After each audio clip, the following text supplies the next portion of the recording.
It's a tragedy, really, that it isn't the adversities of life that we face that breaks us, but the relationship conflict that it causes when there are differences of opinion.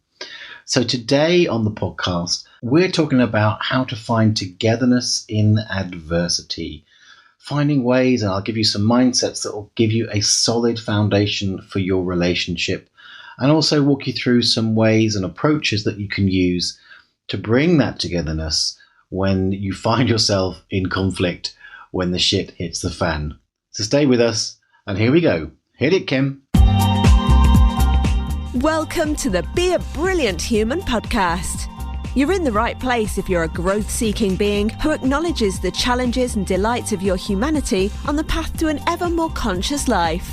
If you want to feel inspired to love and accept yourself, to feel free to be and express you in all your brilliance, if you want to truly value yourself and others and feel energized and alive both at home and in the world, then sit back and take a breath as you explore and grow the brilliance of your beautiful human self with your host, the father of non-personal awareness and creator of the MPA process, Joel Young. Hello, and welcome to the Be a Brilliant Human podcast with me, Joel Young. It's episode 49. You can find the show notes at www.beabrillianthuman.com/49. And if you're new here, welcome. It's great to have you here. And if you're back for more, woohoo! You know I always love you for it. If you haven't already, make sure you hit that subscribe button so you'll be notified every time a new episode of this fabulous podcast comes out. And also, you can always get in touch with me if you have questions. If this episode or any episode raises anything for you, you can go to the BABHhuman.com website. You can hit that leave me a message button and leave me a voice message. You can hit me up on social media. It's mostly at Joel Young MPA across the board there.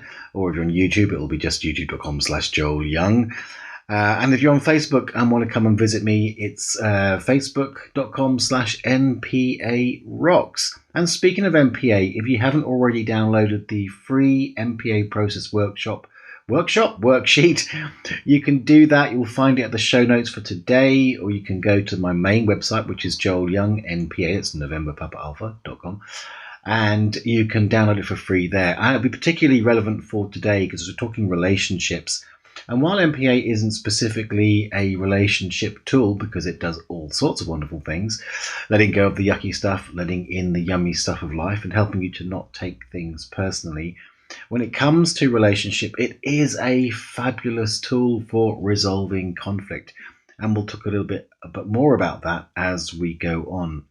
Now, today, togetherness in adversity. Well, the thing is that life is always going to present us challenges, and to some degree, it's kind of straightforward when you're on your own, when you're not in any kind of relationship, because you've only got yourself to deal with, and there's not that kind of space for differences of opinion to come in. I mean, yes, you can have that inner argument, and certainly everything that I talk about today can be applied to inner conflict. But for the most part, the tricky bit comes when you're in some kind of partnership. So whether it's with your lover, your spouse, girlfriend, boyfriend, whatever, or even in the case of business partners or colleagues, that's also a place where, adversity can hit and you find that the differences of opinion create a lot of conflict. Or even within a family situation, amongst families. Of course, families never have conflict. But specifically here, I'm talking about when some adverse situation comes in, because, we all have different perspectives and we also all have different responses to stress. So it's very easy to get into these internal fights. And there's a real danger there, because that can put us in a situation where the stress of the external situation is one thing. But when you've got fighting in amongst yourselves, it creates an extra layer of suffering. And it's that classic thing, together we stand, divided we fall, or divide and conquer if you're the adversary, is the way to go. So really today I want to look at how we can come into a place where our mindsets are in place, that we can have that sense of togetherness in the face of adversity. So there's kind of two ways I want to look at this today. One is what you might call preventative. That's the mindsets that set you up for having a solid basis from which to meet adversity when you're in relationship. And the other is more, I guess, interventional for the more likely for most people, if you recognize this anyway, more likely that you're going to find yourself in a situation where there are those differences of opinion, there is that conflict. And how do you get out of that mire? How do you find the harmony when you're faced with those kind of situations? So let's start by looking at the intervention approach. What happens when you're in a situation where those different perspectives and different responses to stress create that extra layer of friction when some adverse situation comes your way? So let's think of a couple of examples so you can have some context for this. So let's say, for example, you're in a marriage and your daughter gets in trouble at school. Now, one of you believes that, believes in strong punishment as a way to deal with the situation. And the other one of you believes in being really easygoing about this kind of situation. So I don't know whether it's, someone's been bullying your daughter and she's punched his lights out or something. That might create some strong difference of opinion about how you deal with it. Or maybe it's to do with grades. They haven't done very well at school and, one of you thinks that they need to buckle down and do detention and all those things. And the other one is like, well, grades don't really matter, go easy on her, that kind of thing. So that difference of opinion has the potential to escalate within the marriage in that disagreement about how each of you feel the situation should be dealt with. Now, a lot of these times it might be that neither one of you has a particularly strong opinion, but that's not what I'm talking about here. But there are times in life where you meet very strong opinions, and kids is certainly an area that I've seen it a lot, about how the response to the situation should be met. Or perhaps it's a different kind of situation. So perhaps someone in the family gets seriously ill, maybe diagnosed with something terminal or very, very serious. And one of you believes in the alternative approach, exclusively, maybe even has some ideas about the criminality of the pharmaceutical companies and those kind of things. It's got very strong views around how to approach health and wellness and illness, while the other believes strongly in orthodox medicine and following the doctor's advice. Again, this is a situation that I've literally seen has almost caused or has caused the breakdown of a relationship. And again, if it's one of you in a partnership, for example, maybe your partner has the diagnosis and you don't, but there's these strong differences of opinion, and you might say, well, of course I'd let them have what they want. But that isn't always the case when you really believe that life is at stake. So it can build these extra tensions and extra stresses into the situation. So what's going on and how do you deal with it? Well, I think the key to dealing with these kind of situations is to focus on what is the underlying intention. Now, here's the thing. The intentions, you might think, well, we probably both have the same best of intentions for the situation. But the way that we might language them or describe our individual intentions can be quite different, even though they may have a common essence. But looking for that common intention or that common essence of your individual intentions is the key to finding a route through. It's the key to finding a place where both of you can agree on what the desire of your specific approach or opinion is, what the desired outcome is at a meta level. So if we look, for example, at the situation with the child at school who's got into trouble in some way, maybe that you can find that the common intention, even though you have different ways of going about it, is your first place where you're meeting the conflict in each other.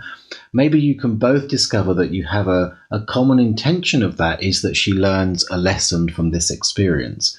Once you've agreed on that, then there can be a foundation of that harmony or that agreement from which you can then discuss in a less heated and more together way how you meet the intention in a way that works for both of you. Or maybe, and this is something that you'll often find, is it's good to get clear on if the intentions or where the ideas or the strong position that each of you is holding is coming from. So it may be that that maybe the common intention there is actually both of you just really want to be a good parent. So once you find that that's true for both of you, you've gone from a very oppositional place to a place where you're in some agreement and some togetherness. And again, from that platform, the nature of the discussion about how it resolves can come from a very different place. Again, if we go back to the other examples, so there's some kind of strong, serious, or even terminal diagnosis, and you have very different opinions about how you should deal with that, whether it's, say, on the polarized end, alternative or complementary medicine or orthodox medicine, maybe you can come together, and when you actually start talking about what is it that we both really want out of this situation, what is the real intention that each of us is aiming for here, and if they look different, where can we sort of go a bit more higher up the scale to find what it is. Maybe you both have common ground on the idea of free will, that there is free will involved here, and from there again you can have a conversation which will get you much further. So one thing that is it's maybe tricky to actually admit in some cases, but it's good to be discerning in these kind of situations if what is really the sponsoring idea behind the conflict is someone's need to be right.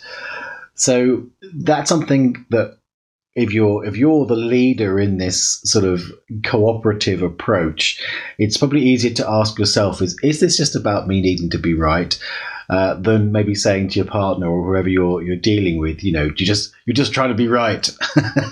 That's not going to get you very far. But it's an important distinction to figure out, because that can be a real block to any kind of cooperation. That's not a place that is really looking at the common intentions. But you can, with a bit of work, certainly if it's yourself, ask yourself, if I need to be right, really, what's even my intention there? What's my higher intention that I'm going for? And then move to a place where you can start to come into maybe hearing the other person. In fact, that would be something that's really key as part of this sort of attitude of coming into togetherness, is that willingness to really hear each other. What's really going on, because language so often can be misinterpreted or confused. So when you get into the conversation of common intentions, it already puts you on the right path. Now, of course, ideally, this is going to be a situation where both of you in the conflict have some willingness to do a bit of work on yourselves, or certainly engage in these conversations to make it work. But I will say that it is very possible that even if just one of you, say you're the person listening to this podcast, you're into personal development, personal growth, self-empowerment, that kind of stuff, and maybe the person that you're in conflict with isn't, it is very possible if you do your work and come at it from this angle, by opening the doors in you can in fact, or at least give yourself the best chance of opening the doors in the other. Now, as I said before, if you haven't already downloaded the MPA worksheet, I really recommend you go and do that. Again, you can find that easily at joelyoungmpa.com, because one of the areas that is often the case of why these conflicts can get out of hand is because we tend to take it personally. We take the differences of opinion personally.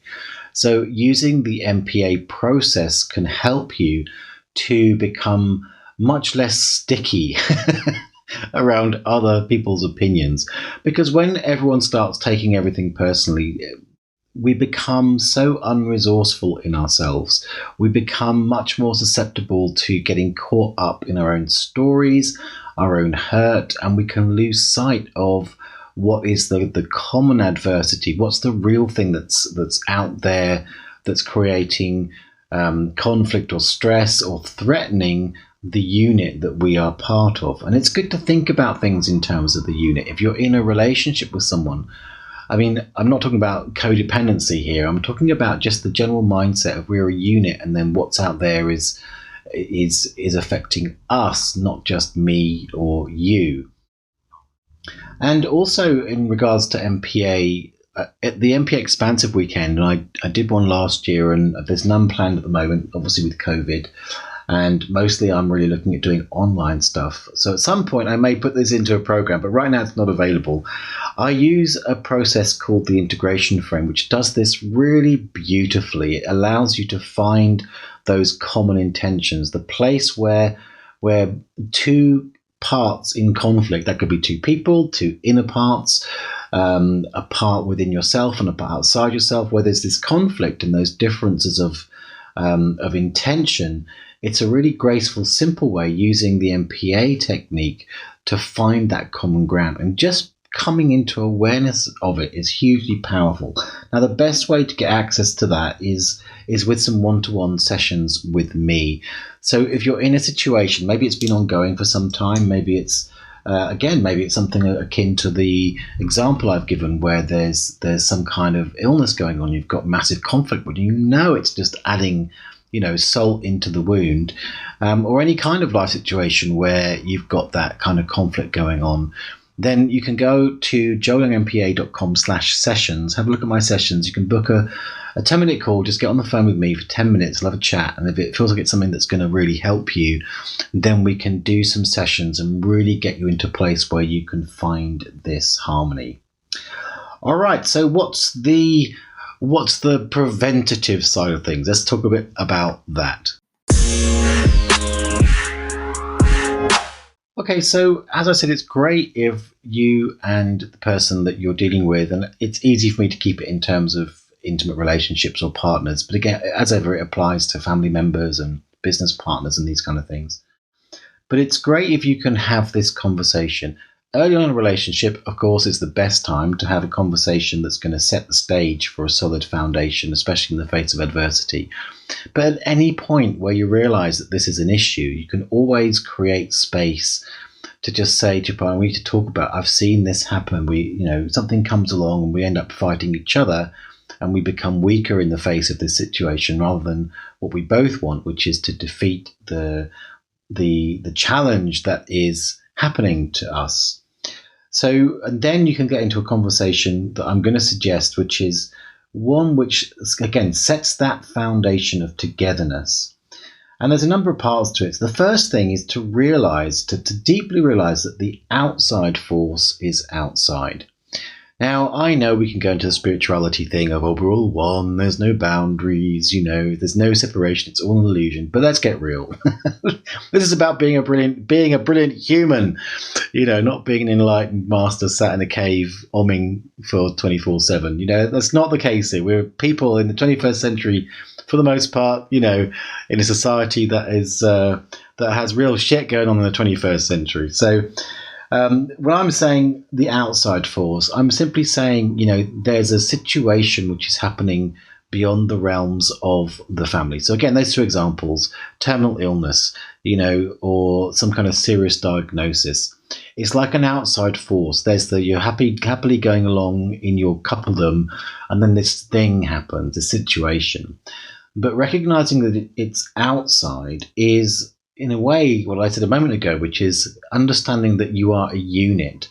So really having that mindset that we are together, and together we're stronger, and that the things that come along outside give you already a bedrock of that sense of togetherness. And it sounds like a sort of thing that you really shouldn't say if you're promoting personal development consciousness. But it's us against them can be a useful way of looking at bringing that togetherness. Ultimately, I'm not promoting like the warring approach. What I'm looking at here, or what I'm offering you, is ways to get yourself in togetherness. Because when you're in togetherness and you're more resourceful and there's less stress going on, you tend to make decisions that are more conscious. You tend to make decisions that are kinder. You tend to make decisions that are more seeking of harmony beyond yourself, rather than if you're at war with yourself or with your partner, then the opposite's going to be true. So it's kind of a paradox that I'm saying, it's us against them, actually can promote greater consciousness and peace in this particular situation. And from that, the second step is just to get really clear that you're both on the same side in that context. It is you and them. Because then what you get is if you make that commitment to togetherness, and I would encourage you to do that, to really commit and say, look, when the shit hits a fan from out there, we're going to be together on this. We're not saying it's going to be like super smooth. There'll be some wrangling internally, but we fundamentally come from that place of understanding with each other, with that commitment that we are together in this. Because those constant splits and fights, they create an unstable foundation for any partnership that's going on. Whereas the commitment to togetherness creates the stable basis. And then there's that solid backdrop in which the differences can be sorted out. Because when you come from that place of, it's us against them, whatever differences there are, it doesn't challenge the togetherness. And when the differences challenges to the togetherness, it starts to create cracks in the relationship and things get very wobbly. And generally, there's great positive side effects of having this conversation or making this agreement or this commitment to togetherness, because the energetics of togetherness, they really support synchronicity, they support harmony and flow, they support a sense of having power individually within relationship, but also as a relationship. It also promotes trust. Again, if you're fighting each other and you feel like, you're individually trying to address the challenge, but from very different sides, then that creates that lack of stability and also creates a lack of trust with each other. Whereas even if there are differences of opinion that are being wrangled through, if you know that you're both pulling for the same ultimate goal, if you know you're both on the same side, then there's more trust, which again creates more space for those sometimes challenging dialogues to happen. And as I said, ultimately it's going to create more powerful action. So hopefully I've given you some inspiration there. If you are in a situation where you're experiencing any kind of sort of conflict, relational conflict in particular, and you've got stuff flying at you from, as I've been saying, the outside, and it's a real challenge, or if you're having a hard time even thinking about approaching this kind of conversation, do get in touch. You can email me, joel@nonpersonalawareness.com. You can use the voice message thing on the BABHhuman.com website, or you can get in contact with me via social media. That's at Joel Young MPA on things like Twitter and Instagram and Facebook, and also through the MPA Rocks page on Facebook. Just get in touch. And also, of course, remember that, again, I'm available for one-to-one sessions. So you can go to joelyoungmpa.com/sessions and look at that. And on that page is a button you can press, which can set up automatically, schedule in a 10-minute clarity session, a call with me where we can have a conversation and see if one-to-ones with me is the best way for you to go forward. And of course, remember to download the MPA worksheet if you haven't done that already, and do consider the training. There's a basic training program that I have. If you download that sheet, you'll be offered an amazing deal on that program, and that's something that will certainly help shift things if that's something you feel like doing. All right, I think that's it for me. This has been episode 49. I almost said 29 there. Episode 49. You can find the show notes at www.babrillianthuman.com/49. I look forward to speaking to you next time. It's going to be episode 50. I better think of something to do. And speaking of do, it rhymes with Q, and all that remains, I'll see you next time, is Q the Moo.